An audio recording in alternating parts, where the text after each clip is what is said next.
Stick around in this video to learn about 3 very specific Google Analytics metrics we like to measure for gauging how well healthcare practices are performing. And by the way, there's going to be an extra little bonus tip of how to better utilize that data.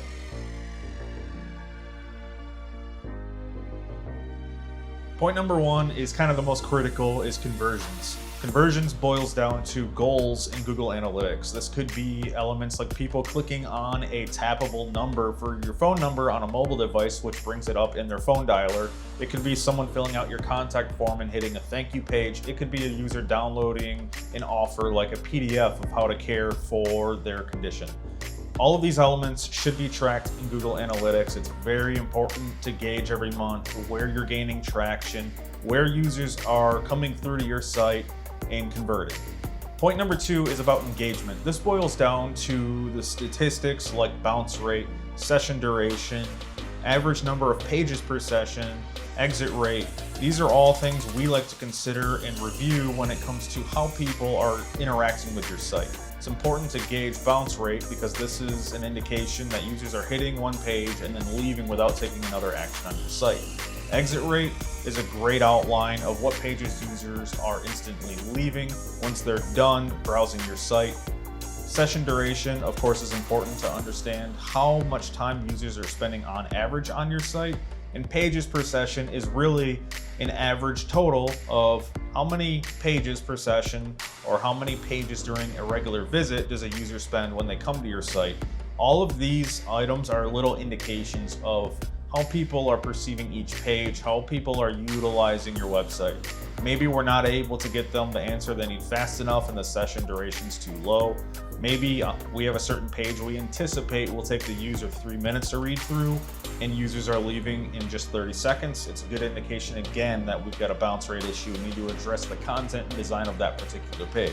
Point number 3 goes into user totals. So how many users are coming to your site in a given time frame and their traffic source. It's very important to not just look at how many users you have in a time frame, but to also dive down into your traffic sources. Are they coming from Facebook? Are they coming from organic searches on Google?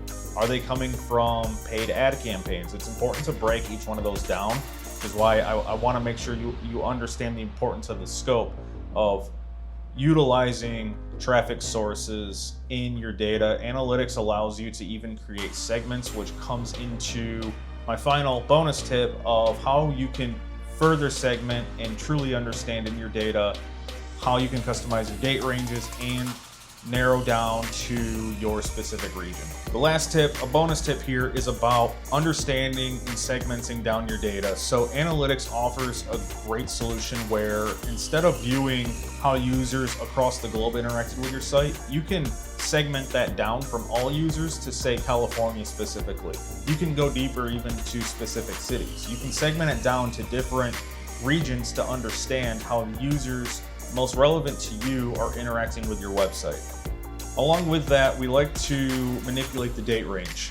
What we prefer to do is take the last 3 full months and compare it to the year prior. So example, we would compare June 1 through the end of August 2020 to that same time frame in 2019 to give us a very good look at what the year-to-year trend line looks like. Comparing something like February to August are very different seasons.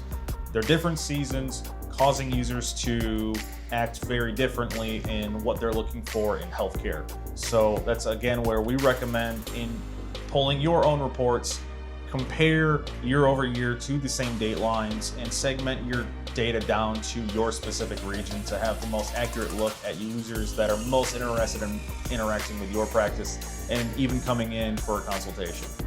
If you've got additional questions about how your medical practice can utilize Google Analytics and help improve your overall reach and online performance, I invite you to come visit our website, fill out our consultation form, and we'd be more than happy to have a conversation with you.